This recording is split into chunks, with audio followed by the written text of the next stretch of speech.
Jamais sans la grâce, une dévotion matinale proposée par l'Église évangélique de la grâce en collaboration avec l'Institut de théologie de Cotonou.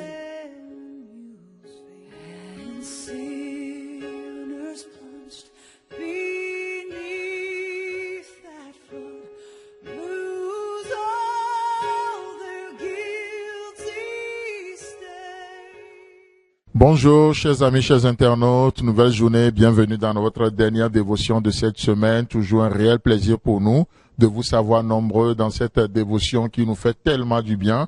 Merci pour tous ces témoignages que nous entendons. C'est vraiment d'une grande source d'encouragement pour nous d'aller plus loin, de se mettre devant Dieu, recevoir le meilleur pour son peuple, parce que justement, le peuple de Dieu n'aime pas n'importe quel peuple. Que Dieu vous bénisse dans cette journée encore une fois, au nom puissant de Jésus. Amen. Alors hier, nous avions parlé de deux passages sur lesquels j'aimerais revenir ce matin. Matthieu chapitre 3, le verset 17, où il est écrit, donc c'est Jésus lors de son baptême, à l'endroit le plus bas en Israël. Et voici une voix fit entendre des cieux ces paroles.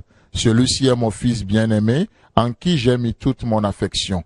Amen. Et quelques chapitres plus tard, dans le chapitre 17, le verset 5, on voit la même voix qui fait entendre sa voix, mais cette fois-ci, c'est sur la montagne. Il est écrit, comme il parlait encore, donc c'est sur le mont de la transfiguration, comme il parlait encore, une nuée lumineuse les couvrit. Et voici une voix fit entendre de la nuée ces paroles. Celui-ci est mon fils bien-aimé, en qui j'ai mis toute mon affection. Écoutez-le, au nom de Jésus.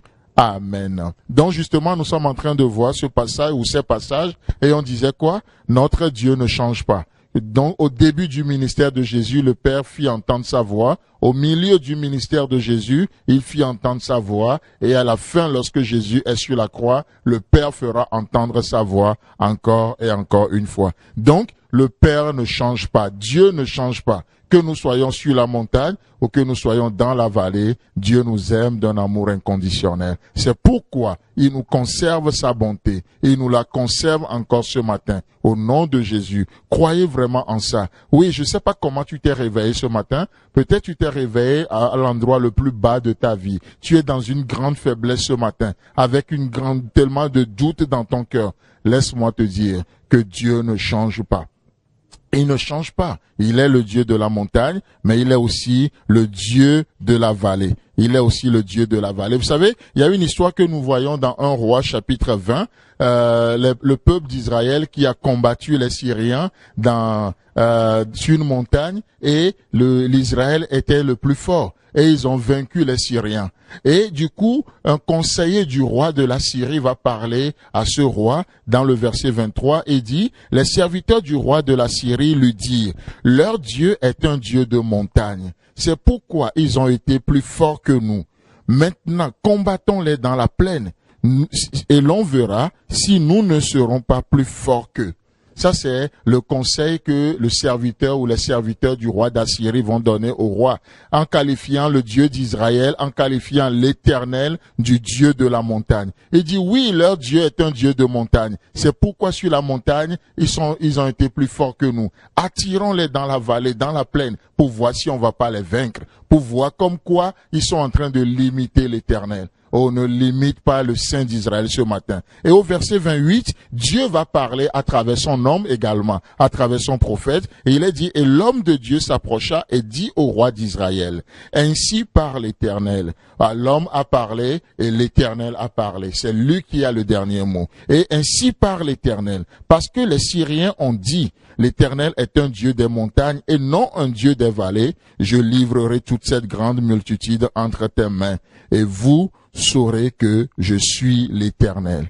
Amen. N'est-ce pas beau, n'est-ce pas merveilleux? Le Dieu de la montagne, c'est aussi le Dieu de la vallée. Que tout va bien, nous avons un Dieu qui prend soin de nous. Que tout va mal, Dieu ne change pas. Et son amour ne change pas non plus. Et son amour ne change pas non plus. On voit aussi une histoire très intéressante dans Nombre chapitre 23 où Balak va payer un prophète d'Israël, Balaam, pour aller maudire Israël. Et donc, du coup, qu'est-ce qu'il va faire? Il va l'amener sur une montagne. Et au verset 8, du coup, Balaam voit le peuple d'Israël et qu'est-ce qui se passe? Il ne peut pas le maudire. Pourquoi? Parce que non seulement Dieu ne change pas, mais ses intentions ne changent pas non plus. Le message, le contenu du message est le même. Celui-ci est mon fils bien-aimé. Que ce soit dans la vallée, que ce soit sur la montagne. Celui-ci est mon fils bien-aimé. L'amour de Dieu ne change pas. Et Balaam va dire à Balak, comment maudirai-je celui que Dieu n'a point maudit? Comment serai-je irrité quand l'Éternel n'est point irrité? Je le vois du sommet des rochers et je le contemple du haut des collines. C'est un peuple qui a sa demeure à part et qui ne fait point partie des nations. Waouh! Est-ce que nous sommes conscients de cela? Dieu ne change pas. Et Balak ne va pas comprendre le message. Il va dire, mais ok, venons ailleurs, changeons de lieu. Comme ça, tu vas voir juste une partie du peuple. Mais mes amis, ce n'est pas question d'un lieu. Ce que Dieu a dit, il a dit. Il ne change pas, ses intentions ne changent pas. Que Dieu te bénisse dans ces journées. Agréable week-end à toi. Et Dieu voulant, on se retrouve la semaine prochaine. Amen. C'est tout le temps que nous avons. Si vous avez aimé cette dévotion, parlez-en à vos amis. Parlez-leur du message de la grâce et de ce qu'il fait dans vous. Pour un sujet de prière, une question ou plus d'informations, contactez-nous. Téléphone 64 88 35 87 ou 96 42 69 05 ou par WhatsApp au 94 75 80 20.